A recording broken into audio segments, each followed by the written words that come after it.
How to grow alliums from seed. Some of the most common allium plants include onions, garlic, shallots, chives, scallions, and leeks. Although allium is used primarily for cooking, the flowers produced make a glorious presentation in any garden.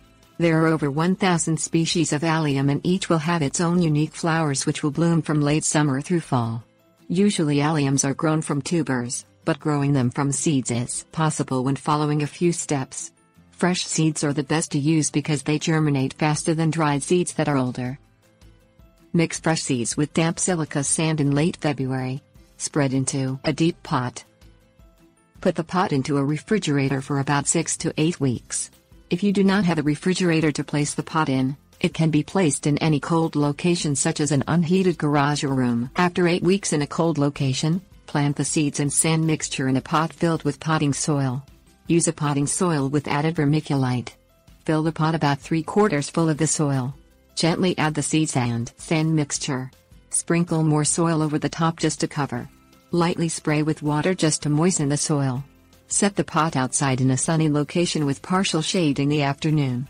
Keep the soil moist by misting with water daily. Do not let the soil dry out.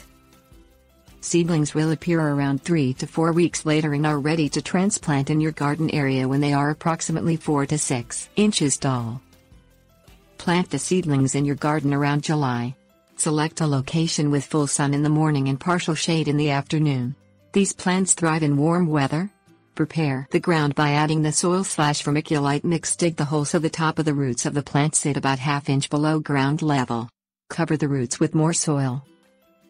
Water daily to keep the soil moist. Do not flood the plants or leave water standing.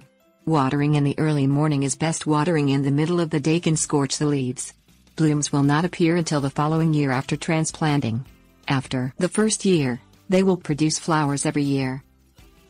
Allow the foliage to die back naturally. What helps the plant store up enough energy to produce new growth the following year.